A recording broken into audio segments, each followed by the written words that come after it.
صل على محمد وآل محمد اللهم صل على محمد وآل محمد وعجل فرجهم.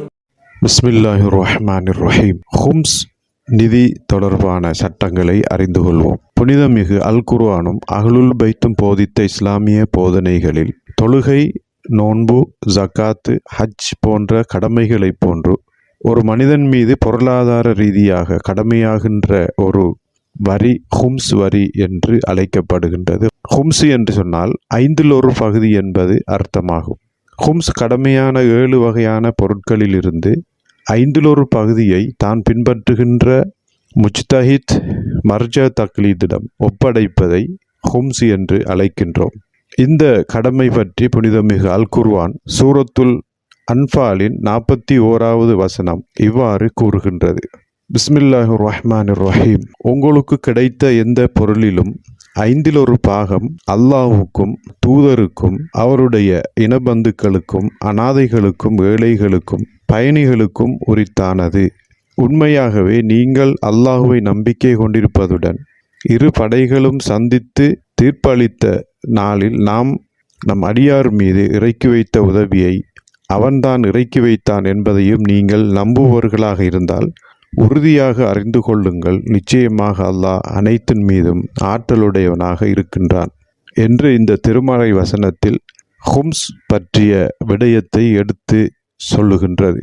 புனிதமிகு ஹதீதுகளில் இந்த கடமை மிகவும் வலியுறுத்தப்பட்டு இருக்கிறது. இமாம் பாக்கிர் அலைஹிஸ்ஸலாம் அவர்கள் அறிவிக்கின்ற ஹதீஸ் ஒன்றில் கூறுகின்றார்கள், லா யஹில்லு லி அஹதின் ஐ யஷ்தரிய மினல் ஹும்ஸி ஷைஅன் ஹத்தா யஸில இலைனா ஹக்கனா. எமது கடமையை நிறைவேற்றாதவர் அவருடைய ஹும்ஸ் கொடுக்காத பணத்திலிருந்து அவர் எதனையும் வாங்குவதற்கு அனுமதி பெற மாட்டார், அவருக்கு அது ஹலால் ஆகாது என்று இமாம் பாக்கிர் அலைஹிஸ்ஸலாம் அவர்கள் கூறுகின்றார்கள். பல அறிவிப்புகளில் இந்த ஹும்ஸ் பற்றிய முக்கியத்துவம் சொல்லப்பட்டிருக்கின்ற அதே நேரத்தில் இந்த ஹும்ஸ் வரியானது இஸ்லாமிய ஆட்சியை முன்னெடுத்து செல்பவர்கள் அவர்களுடைய சில குறிப்பிட்ட பணிகளுக்காக செலவு செய்வதற்காக கொடுக்கப்படுகின்ற ஒரு நிதியாக இந்த ஹும்ஸ் நிதி வரி காணப்படுகின்றது.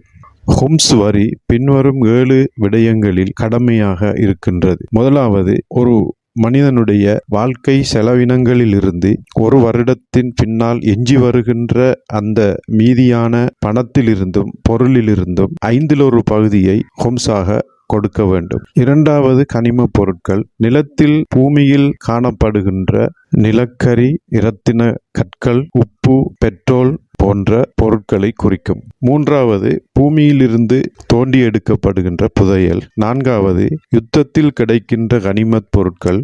ஐந்தாவது, கடலின் ஆழத்தில் சென்று சுழியோடி பெறப்படுகின்ற பெறுமதி வாய்ந்த பொருட்கள். ஆறாவது, ஹலாலான பணம் அல்லது பொருள் ஹராமானவற்றுடன் கலந்திருந்தால் அந்த பொருளிலிருந்தும் 1/5 பகுதி ஹும்ஸாக வழங்கப்பட வேண்டும்.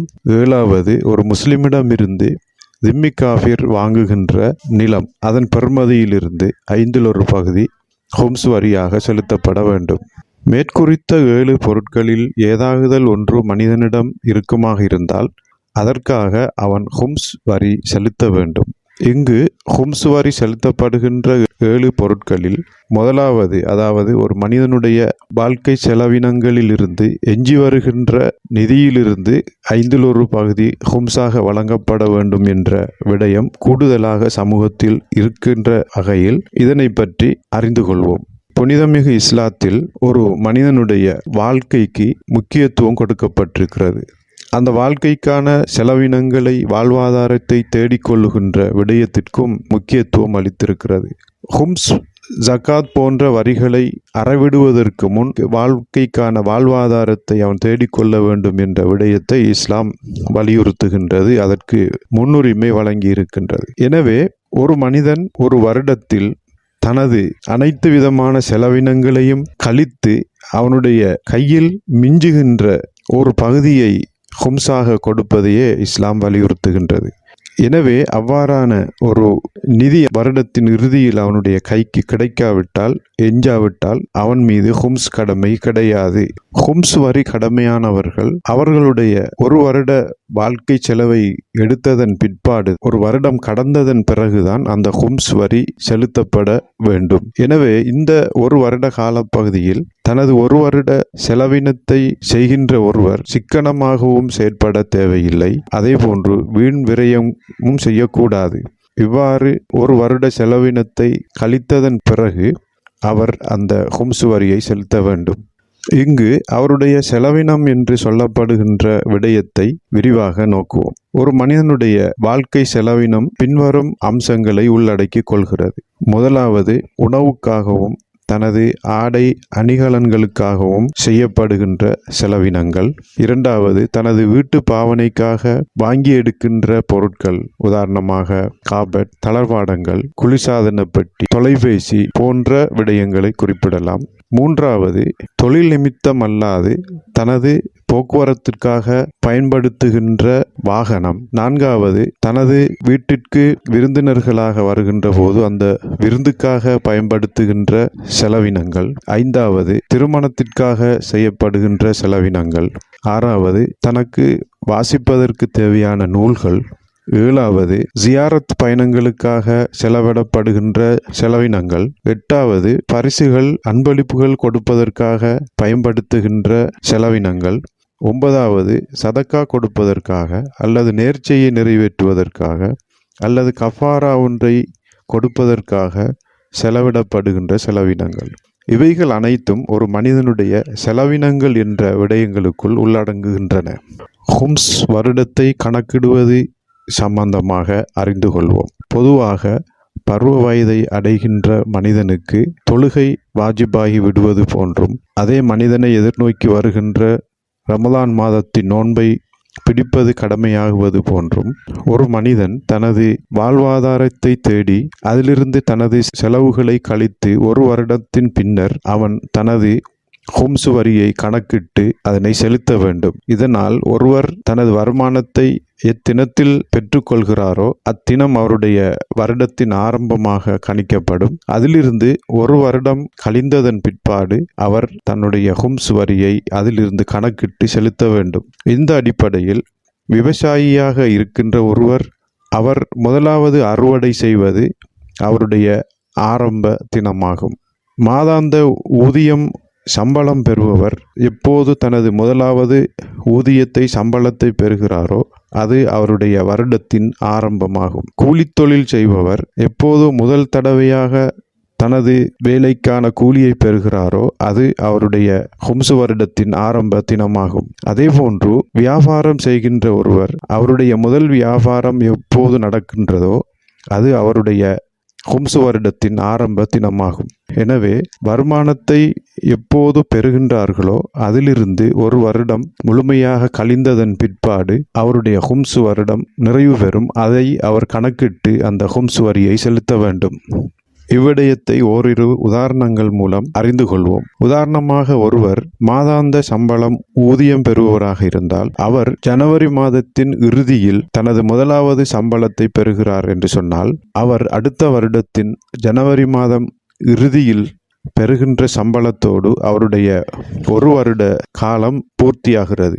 உதாரணமாக, அவருடைய ஊதியம் ஒரு மாதத்திற்கு 50,000 பெற்றுக்கொள்கிறார் என்று சொன்னால், அவர் ஒரு வருடத்தின் 12 மாதங்களுக்கும் 6 லட்சம் ரூபாவை தனது முழு வருடத்திற்குமான சம்பளமாக பெற்றிருப்பார். இவர் இத்தொகையில் மேலே குறிப்பிட்ட செலவினங்களுக்காக 5,50,000 ஒதுக்கியிருந்தால் அவருடைய முழு செலவினங்களையும் கழித்து அவருடைய கையில் சுமாராக 50,000 எஞ்சி இருக்கிறது. அதனை அவர் சேமிப்புக்காக வைத்திருக்கிறார் என்று சொன்னால், அந்த 50,000 ரூபாவில் 5 பகுதியாக வருகின்ற 10,000 ரூபாவை ஹும்ஸ் வரியாக அவர் செலுத்த வேண்டும். எஞ்சிய 40,000 ரூபாய் அவருடைய சேமிப்புக்காக அவர் வைத்துக் கொள்ள முடியும். இது ஊதியம் பெறுகின்ற ஒருவர் ஹும்ஸ் வழங்குகின்ற ஒரு உதாரணமாகும்.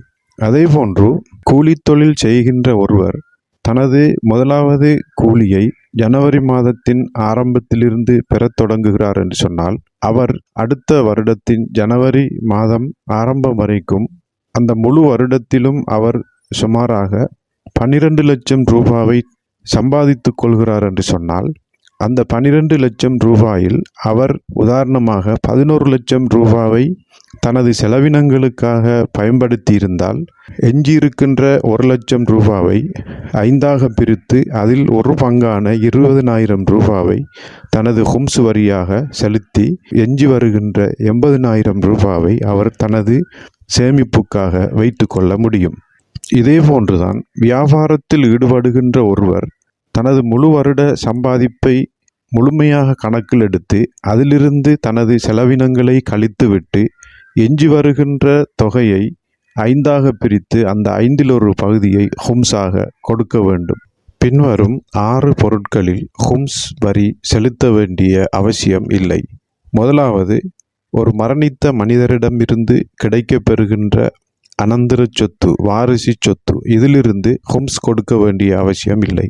இரண்டாவது, அன்பளிப்பாக கிடைக்க பெறுகின்ற பொருட்கள். மூன்றாவது, பரிசுகளாக வழங்கப்பட்ட பொருட்கள். நான்காவது, பெருநாள் கொடுப்பனவாக கொடுக்கப்பட்ட பணம். ஐந்தாவது, ஹும்ஸாக அல்லது ஜக்காத்தாக அல்லது சதக்காவாக கிடைக்கப்பெற்ற பொருள். ஆறாவது, மகராக பெற்றுக்கொண்ட தொகை. மேற்குறித்த 6 பொருட்களில் இருந்து ஹும்ஸ் கொடுக்க வேண்டிய அவசியம் கிடையாது. ஹும்ஸுடன் தொடர்படுகின்ற மேலதிகமான சில விடயங்களை பார்ப்போம். முதலாவது, வாழ்க்கை செலவை சிக்கனப்படுத்திக் கொள்வதால் தனது சேமிப்பு பணம் அதிகரித்தாலும் அந்த சேமிப்பு பணத்திலிருந்தும் ஹும்ஸ் கொடுப்பது கடமையாகும். இரண்டாவது, வீட்டு பாவனைக்காக வாங்கப்படுகின்ற பொருட்கள் அவை பாவிக்கப்படாமல் வீட்டில் இருக்குமாக இருந்தால் அவற்றிற்காகவும் ஹும்ஸ் கொடுக்க வேண்டும். உதாரணமாக, குளிர்சாதன பெட்டி ஒன்றை வாங்கி வீட்டில் வைத்திருக்கின்றார், ஆனால் அதனை பாவிக்காமல் வைத்திருக்கின்றார். வேறொரு குளிர்சாதன பெட்டியை பாவிக்கின்றார் என்று சொன்னால், அந்த வாங்கிய குளிர்சாதன பெட்டிக்காக அவர் ஹும்ஸ் கொடுப்பது அவசியமாகும். அதேபோன்று வீட்டில் பாவனைக்காக வாங்கப்பட்டு அவைகள் பாவிக்கப்படாமல் இருக்குமாக இருந்தால் அவைகளுக்காக ஹும்ஸ் கொடுப்பது கடமையாகும்.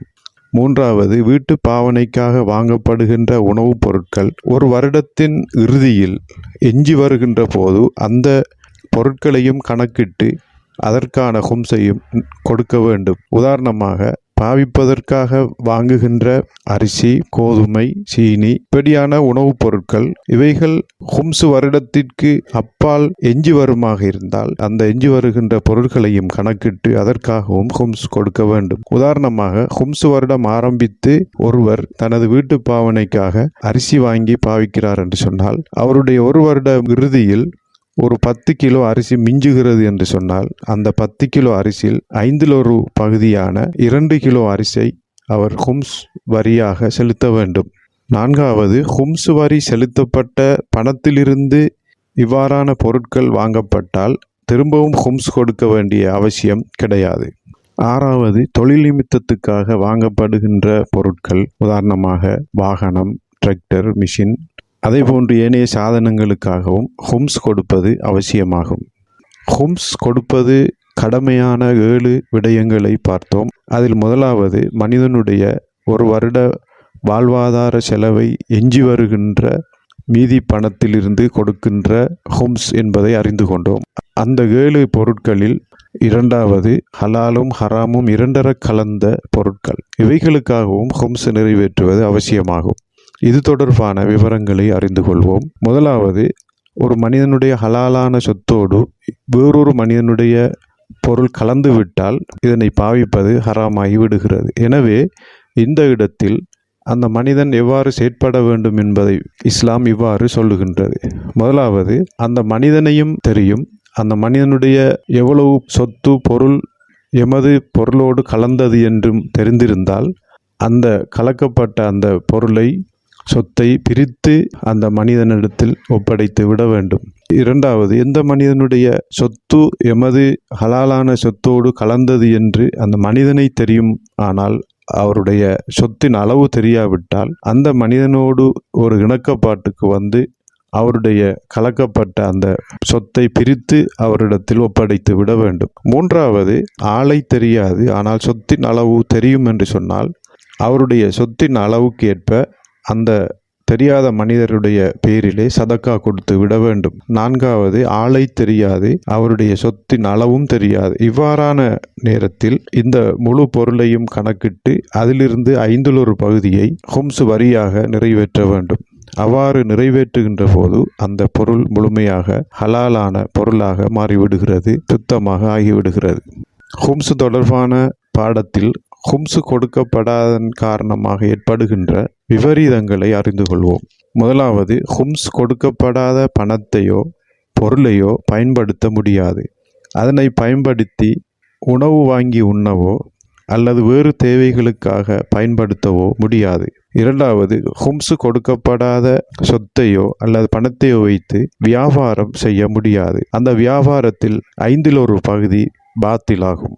3வது, ஹும்ஸ் நிறைவேற்றப்படாத பணத்திலிருந்து குளிப்பதற்கு அல்லது உதுவெடுப்பதற்கு நீரை பயன்படுத்தினால் அந்த நீரினால் மேற்கொள்ளப்படுகின்ற குளிப்பு மற்றும் உது பாத்திலாகும். 4வது, ஹும்ஸ் நிறைவேற்றப்படாத பணத்தை கொண்டு ஒரு இல்லறத்தை வாங்கி அதில் தொழுகை நிறைவேற்றினால் அந்த தொழுகை பாத்திலாகும். 5வது, ஹும்ஸ் நிறைவேற்றப்படாத பொருள்களை அன்பளிப்பாகவோ பரிசுகளாகவோ வழங்க முடியாது. அவ்வாறு வழங்கினால் அந்த பரிசிலில் அந்த அன்பளிப்பில் 5 பகுதி ஹராமாகும். ஹும்ஸ் வரியை எவ்வாறு செலவிடுவது என்பதை அறிந்து கொள்வோம். ஹும்ஸ் வரி 2 பகுதிகளாக பிரிக்கப்படும். அதில் ஒன்று இறைவனுக்காக, இறை தூதருக்காக, இமாம்களுக்காக வழங்கப்படுகின்ற பகுதியாகும். எனவே இந்த பகுதியை தாம் பின்பற்றுகின்ற முஜ்தஹிதிடம் ஒப்படைக்க வேண்டும்.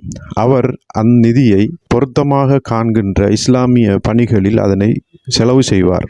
ஹும்ஸ் பகுதியில் 2வது பகுதி நபிகள் நாயகம் ஸல்லல்லாஹு அலைஹி வஸல்லம் அவர்களுடைய குடும்பத்தினரான சாதாத்மார்களுடைய தேவைக்காக கொடுக்கப்படுகின்ற பகுதியாகும். இந்த பகுதியையும் நாம் பின்பற்றுகின்ற முஜ்தஹிதிடமே கொடுக்க வேண்டும், அல்லது அவருடைய ஆலோசனைக்கு அமையவும் அவருடைய அனுமதியை பெற்றும் நாம் பொருத்தமென காணுகின்ற சாதாத்துமாருக்கு கொடுக்க முடியும். சாதாத்துமாருக்கு கொடுக்கப்படுகின்ற பகுதியை எந்த சாதாத்துக்கு கொடுக்க வேணும் என்று சொன்னால், ரசூலுல்லாஹி ஸல்லல்லாஹு அலைஹி வஸல்லம் அவர்களுடைய பரம்பரையை சேர்ந்தவராக அவர் இருக்கின்ற அதே நேரத்தில் ஏழையாக இருக்க வேண்டும், இஸ்லாமிய இமாமிய கோட்பாட்டை பின்பற்றுபவராக இருக்க வேண்டும், வெளிப்படையாக பாவகாரியங்களை செய்பவராக இருக்கக்கூடாது, நாம் வழங்குகின்ற ஹும்ஸ் பணத்தை கொண்டு பாவகாரியங்களில் பயன்படுத்தவும் கூடாது. ஹும்ஸ் கடமை பற்றிய சட்டங்கள் தெரியாத ஒருவர் இதுவரை அக்கடமையை நிறைவேற்ற தவறி இருந்தால் அவர் உடனடியாக தாம் பின்பற்றும் முஜ்தஹிதின் காரியாலயத்தை தொடர்பு கொண்டு அவர் ஹும்ஸ் கொடுக்க தவறிய காலத்தினை குறிப்பிட்டு அதற்கான அவர்களின் ஆலோசனையை பெற்று அதன்படி அவர் செயற்பட வேண்டும். ஹும்ஸ் வரி என்பது ஒரு மிக முக்கியமான கடமையாகும். தொழுகை, நோன்பு, ஜக்காத்து, ஹஜ் போன்ற ஏனைய கடமைகளை போன்ற ஒரு கடமையாகும். இக்கடமை செல்வம் படைத்தவர்களின் மீது மாத்திரம் கடமையான ஒரு விடயமல்ல, மாறாக அதற்கான நிபந்தனைகளையும் தகுதிகளையும் கொண்ட ஒவ்வொருவர் மீதும் கடமையாக இருக்கிறது. எனவே இக்கடமையை நிறைவேற்றாமல் மனிதன் செய்கின்ற அமல்கள் இறைவனிடத்தில் ஏற்றுக்கொள்ளப்படுவதில்லை. அவனுடைய சம்பாத்தியம் அவனுக்கு ஹலாலாகுவதில்லை. அவன் வழங்குகின்ற தான தர்மங்கள், சதக்காக்களும் செல்லுபடியற்றதாகவே அமைகின்றது. எனவே இப்படியான ஒரு முக்கியமான கடமையை உணர்ந்து செயற்படுத்தி வாழ்வோமாக.